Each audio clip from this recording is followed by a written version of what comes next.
Hey guys, welcome back to another video. Today I'm going to be making a French-inspired saboteur chef's knife to cook a classic French dish, which is beef bourguignon. I think I'm saying that right, but you might want to check that. Now the steel that I'm using is W2 high carbon steel. This is a great steel for most any chef's knife. It takes a really hard edge, gets pretty high up there on the Rockwell hardness test, or hardness rating, I guess, in the quench. So it's pretty much the perfect steel for this. It's easy to forge, easy to heat treat in the forge, which is my setup. So yeah, I like it a lot. It seems to hold a better edge than 1080, so I've been using it a lot more than those simple carbon steels because it seems to do just a little bit better of a job. Now the first thing I did was get the tip forged in, and now I'm forging into tang. Now, a problem that I have had quite often is forging knives that are not quite long enough. I don't know why, but I always seem to forge knives that are like 7 inches long. And I really want to make one that's closer to 10. And I've set out to do that in a couple of videos, and they always end up being 7 or 8 inches long. So this one, I'm determined not to let that happen again. So it's going to be close to 10 inches, at least. That's the goal. I started with about a 10-inch piece of steel, so I should have more than enough for this because you draw it out quite a bit. And the starting dimensions were 10 inches by 2 inches by 3/16 of an inch thick.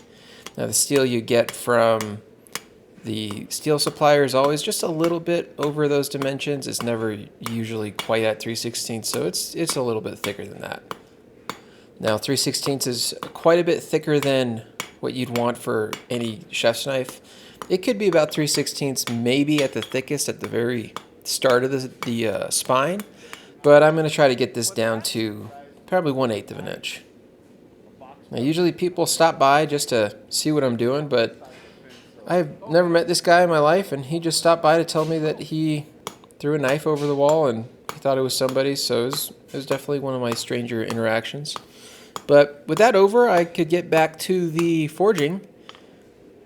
And now I'm just forging in the profile of the blade. This is the preform as well. The preform is what you forge in right before you forge the bevels. So this is more of like this is a much more pointy knife than anything I've made before. All the examples of the French knives that are pretty sweet. They're actually still made in France. They're drop forged on like giant machinery. So pretty good stuff, but they all have this very like triangular profile. So I'm making my heel a little bit wider than any of the ones that I found. Honestly, a wide heel just makes the whole experience using the knife in the kitchen just so much better. It gives your knuckles more clearance. It lets you cut through tall vegetables. So it's kind of a must on any knife that I make. Now, I'm not actually forging the bevels down the entirety of this blade. I'm really just forging the bevels right there at the heel because that's where I need the most width. And I don't really need to pull any more width out of the rest of it, as I want to keep that really spear-like shape, that really pointy triangular profile. And with my forging all done, I can do the heat treat. Now, I learned to heat treat in the forge from a guy named Kevin Cashin, and he's like the heat treat guru of the world. He's devoted a ton of his life to it, so I'll throw up on the screen right here what I do for my heat treat. And again, it's what I learned from him, and he spent his whole life perfecting it, so I trust it. Now with the quench done, you can actually see evidence of the crystalline structure change. You get the steel to a crystal structure called austenite when you heat it up in the forge, and then you quench it and it changes to a structure called martensite. That's about the extent of my knowledge, but basically that means the steel is hard. Now it's a little bit too hard after the quench, so what I did not show, because it's a little bit boring, is the temper, which is just at a 350-degree oven for two 2-hour cycles, and this just reduces the hardness just a little bit and gives you a knife that's not only really hard and can hold an edge, but also tough and can bend a little bit, and well, not bend, but flex a little bit. So it's a really important step, just as important as the quenching and just as important as reducing the stress and the normalizing, which I just showed one heat of earlier, but yeah, you get the picture. Now this little hammer is not a brass hammer, even though it looks like it. It's a brass hammer with a, it's not a brass hammer. It's a brass hammer, but it actually has a carbide ball inserted into the front face.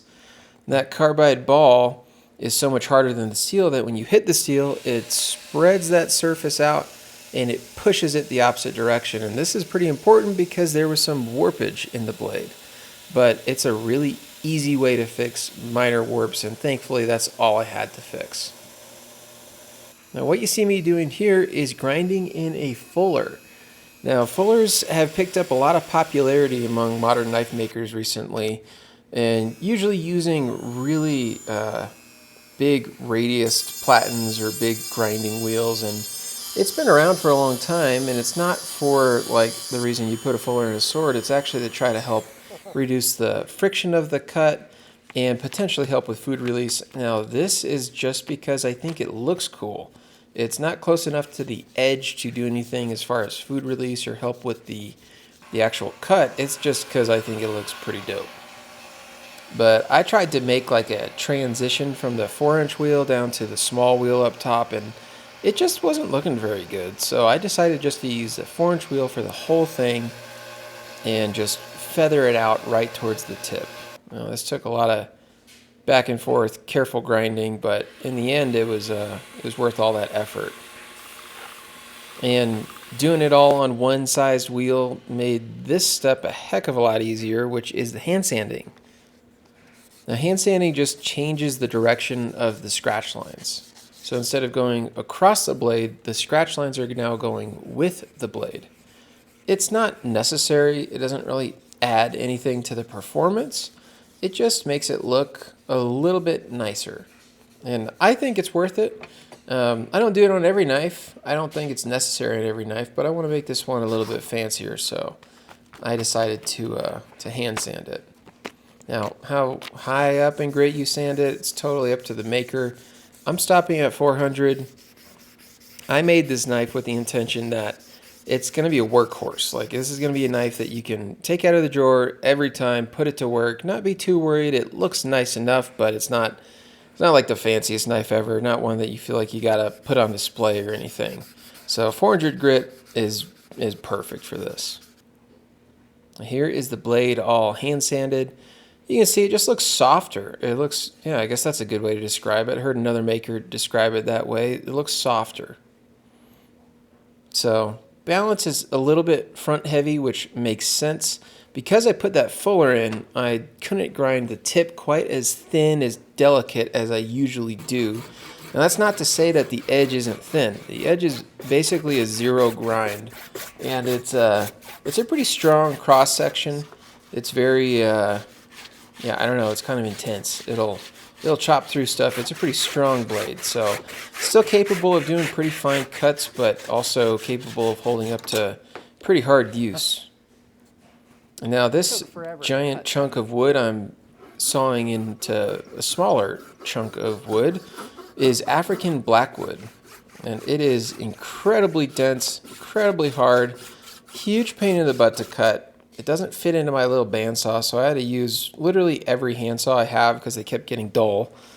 And eventually I got a knife handle sized chunk cut out of it. Took a lot longer than I was anticipating, but that just goes to show how durable and tough this wood is, which is perfect. It's got to hold up to a lifetime of use in the kitchen, so it's pretty water resilient. Really beautiful when it's finished, so it's a great choice. It's one of my favorite handle materials, and I'm pairing it with a little bolster made out of my other favorite handle material, which is desert ironwood. Desert ironwood has got some of the most like the biggest variation in grain color, in the figuring that you can find in it, and it's just an amazing piece of wood. Like, it's, I don't know, every piece you get is just so different, so unique. You could just stare at it for hours. It's just beautiful. Now my method of cutting out the little inset fit for the shoulders to sit down into, I just go for it with a hand drill. maybe not the most precise method, and I kind of screwed it up on this one. When I was rocking the drill bit back and forth, I opened the bottom of it up too wide, so I had to thin it out just a little bit. Now I cut some notches into the tang, and that'll give me just a little bit of mechanical bond inside the handle. I'm not worried about putting a hole through this, putting the pin in. The only direction of direction that there's going to be force applied is down and forward as you're using the knife. If you clamp the blade and then clamp onto the handle with something else and attempt to pull the handle off the blade, that's not really how you use a kitchen knife. So, but even then, I don't think you'd be able to get it off. It's pretty permanent. So, but if you did that, that'd be pretty silly, and definitely not how you should use a kitchen knife. So next day, epoxy's cured, super hard, ready to go, and I can start to shape this thing. As it stands right now, the balance is actually a little bit handle heavy, but I imagine that's going to change because I've got to remove quite a bit of material. Right now this is just a big old chunk of wood. Now the first thing I do is just grind a little bit of material off the sides because I need to lay out the lines for the profile shape of the handle. Now I try to line these up so that they flow with the blade, and I usually carve my handles so they kick back at kind of at an angle away from the blade so that it puts your hand in a good position. It doesn't tilt your hand down towards the cutting board, it actually puts it up just above. Gives you a little bit more leverage and strength in each cut. So it's a little bit more comfortable. It's a feature that, man, I mean, a lot of these features you just can't find on a store-bought knife. It's just the mass-produced knives out there, they don't pay attention to the really simple details, which is you want a wide heel, you want the proper grind, which isn't a dead flat grind, it's slightly convex, and then you want a handle that doesn't look like total buns like most of the knives out there do. Now I use my little grinding wheel and Sharpie trick to get a center line marked out, and with the profile shape cut I can get the thickness ground down, and I want to make sure that I'm keeping it in line with the blade. I don't want the handle kicking off out of center with the blade. That would look bad. It wouldn't probably be the biggest deal in the world for using it. You might not notice it, but it would look pretty poopy.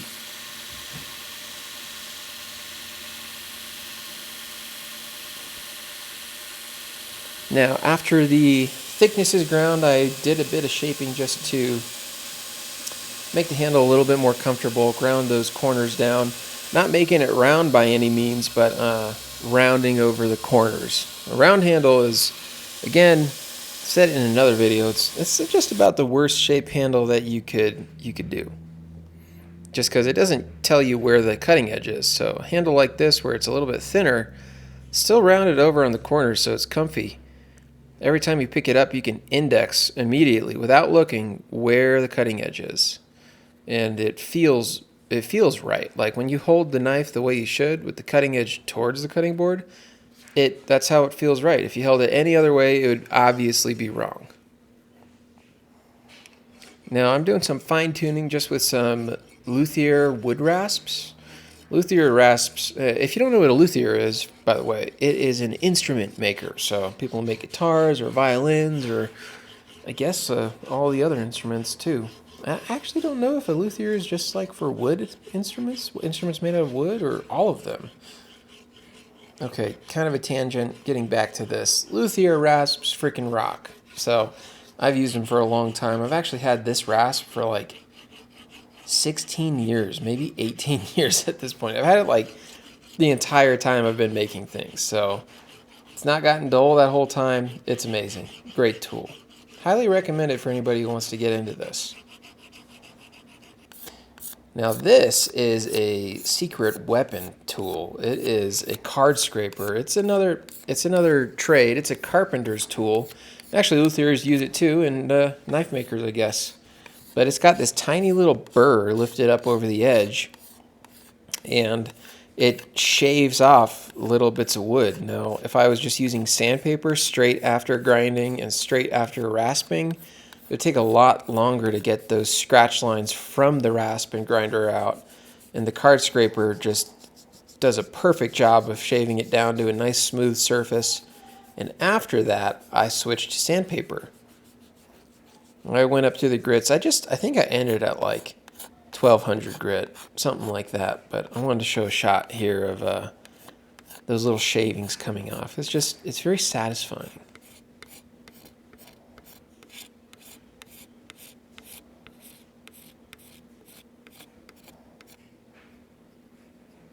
Now, a area that I'm not necessarily very practiced in, but I really, really like is doing carvings into the handle.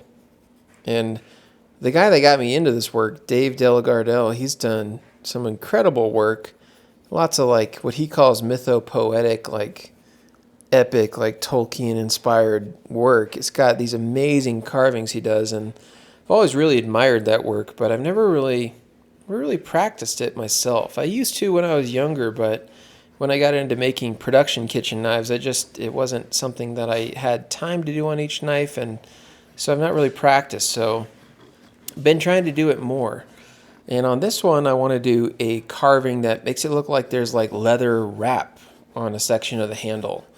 I've seen this on a couple different knife makers' projects, and just by looking at it, it seems like kind of a beginner-friendly carving, maybe. So we'll see how it goes. I set the lines just with my carpentry saw, and then coming back in with some files just to shape things. These are brand new files, just chainsaw, chain sharpening files, and they cut through the wood no problem. The only problem with doing these carvings is that they take a very long time, and I have a tendency to be very impatient. So it's definitely a growing experience for me. If he ain't doing nothing, what is You're just getting a little taste of what I listen to when I'm out here in the shop. Able to take some time to do work like this. I can't remember his name, but he's it's like the old man cowboy on YouTube. Just freaking awesome. Great guy to listen to. Lots of really good advice for young men. So look, why are people not listening to? Now I sanded the bottom of the carvings up to 400 grit and then just buffed the top with 1200 grit, and now I'm hitting the whole thing with oil. It's just amazing to just see that grain just totally pop when you put on a fresh coat of oil. Now I just use, I don't know if this is good or bad, but I just use food oil. So going to be cooking with it in the kitchen. I just use the same oil I cook with. Well, this is I think it's like a really rough grit. It is really rough grit. I think it's 220 grit. And this is the stone I like to use just to get a burr on. It gets a burr on in like one pass. Probably not necessary, maybe a little aggressive for some people, but I like how fast I can get the burr. So after like one pass on each side with the 220, I've got a burr down the whole edge. Now I'm on the 800 grit, and spend a little bit more time with the 800 grit before moving up to the 1000, and I actually end on the 6000 grit. And then Now what you saw me doing there was just putting just a little bit of water on the stone. You don't want to flood your stone with water. You just put a little bit on there when it starts to get dry, because you want to create what's called a slurry. That helps you sharpen the blade. Now after the stones, I'm using my strop, loaded up with compound, and you go the opposite direction with the strop. You don't want to cut into the leather. Looks like it's catching it. The strop breaks that burr off the edge and gives you just a wicked sharp knife. Wow. You always tell it's a pretty sharp knife when you can do these curved cuts super easy. It's crazy. Pretty happy with that. And here's the finished piece. Things I would change, I probably wouldn't put a fuller in a knife again. It was cool, but it was a lot of work. Kind of made it more work than I think was worth it. it's not going to do anything for the food release, so I might change that. Also, I made a lot of knives with integral bolster, and I'm just at the point where I think that's the best way to make a kitchen knife. So probably won't be seeing me making a knife like this again where there's no bolster on it. I just think it makes the whole feel of the knife a little bit better. But for what it is, this knife is nice, and it does work really well. As you can see, it is a freaking laser. It is effortless. It's actually effortless to cut through this meat, which is really fun. And the closer to 10-inch blade, I did succeed. I made the blade long enough. So it didn't end up with a little short king. This one's actually a pretty big knife. It's about 9.5 inches long, so very pleased with that. And I think it makes a difference having a super long blade. I liked it. I think it made the food prep a little bit easier, honestly. There's definitely, I think you need 3 knives. You need a chef's knife, big chef's knife like this, a petty knife, which is about half the size of your chef's knife, but it's like a mini chef's knife, really. And then a bread knife, because you need a serrated knife to cut through like nice loaves of bread and stuff. So you got those 3 knives, you're set. And honestly, the chef's knife would be a knife that I'd use for probably 80% of the tasks in the kitchen. And now, like I said at the beginning, I'm making something called beef. Oh, geez, I always butcher the pronunciation. It's beef bourguignon or something like that. It's a classic French dish. Basically, you can think of it like pot roast. Now, I'm a bladesmith first and then a home cook. I wouldn't call myself a chef. If you're a chef and you're watching this, feel free to just correct me in the comments. I don't know what the heck I'm talking about. I learned everything from YouTube and Google. Well, YouTube, Google, and I grew up watching my mom cook. So, yeah, make of that what you will. Now, this is what I think the French call a mirepoix, which is carrot, onion, and celery, and it's kind of like a base for a lot of different dishes, for stocks, broths, soups, roasts like this, so it's pretty common. Now, there's a perfect ratio for it. I don't remember what that was. I just used 2 onions, 3 celeries, and 2 carrots. Now, this dish has bacon along with the fat, or along with the meat. And you soak the meat in a whole bottle of red wine. They say wine from the Burgundy district. And I again Googled what that was, and they said Pinot Noir. So I got a $7 Pinot Noir, and $7 bottle of Pinot Noir, and that's what we went with. Now, the recipe I'm following says to cook the bacon down before you sear the beef off.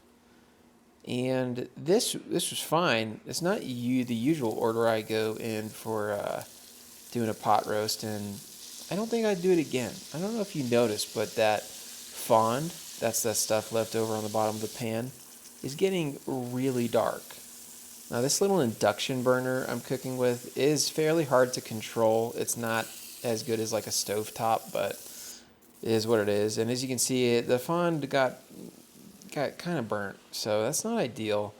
And I've never really had that happen with a pot roast, but I sear the beef first, so I think that's what I would do again. I would change the order. So after all that, I cooked the onions down until they're about translucent, put in the carrots and the celery, and then the red wine went in to cook down and try to get the alcohol out of it. I added some Worcestershire sauce, however you say that, and balsamic vinegar, just a little bit. Now, once it's all simmered for a couple minutes, I put in some beef stock, tied up some herbs like thyme and rosemary and parsley in a little cheesecloth, put in some garlic, bay leaves, and instead of leaving it on that crappy induction cooker, I moved it back to the actual stove to simmer for a couple hours. Now, this is another French thing, and it's called beurre mani. Definitely saying that right. And it's basically an equal mix of butter and flour. You mix that all together, and then you use that as the thickening agent. And what I'm pointing out here is just the discoloration or the patina that forms on carbon steel knives. In the back is a mature patina on a knife I use quite often, and also shows the size difference. That was an 8-inch knife compared to the 9.5 inchers. So definitely did it. did it this time. I made a bigger knife.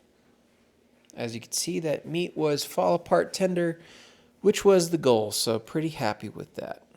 I got to get that sack out of there, sack of herbs, Take his diaper off again. bay leaves, and then I'm I taking know, all the he's meat literally- out. And I'm going to let this Really simmer for a mean it. It bit. wasn't that The big of a idea is to let this reduce down a considerable amount. Yeah, but it's cool. But when you have toddlers and Whoever put that babies sound in. and a family waiting on the food you're making, sometimes you don't wait and you just go for it. So that's what we did They're a here. nice toy. I Honestly. could have let this go a lot longer, but everybody was hungry and Daddy's making a YouTube video, so we just had to move this along. So I put in that Burgundy mixture.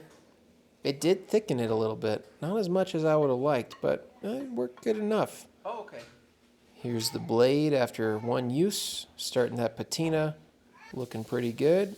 And now let's do the taste test. I'm about to use this knife that you made. Taste test it for me, Mike Tyson. No, don't do that. It does fall apart. This is just like, this part's just chunky. Yeah, that's cooked really well. Is it?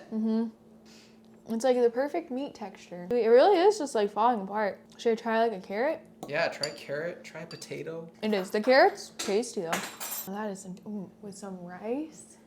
What?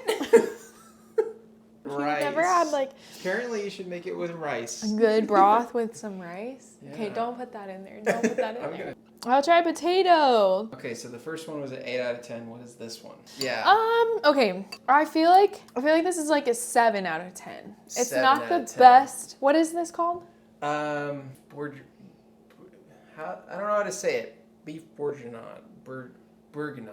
Well, if I'm just going off of like, It's like pot roast, basically. yeah, it's, Yeah, I don't but know the if I nailed texture it. is good. The flavors are almost there. Knife is 10 out of 10. 10 out of 10. Look at those carvings. It's supposed to be like leather wrap. You're like, oh, is that wrapped in leather? No, Oh it's my gosh. wood. Yeah, I kind of want to just like sit down and eat this now. Okay, So cool. Let's do I'm it. Bye.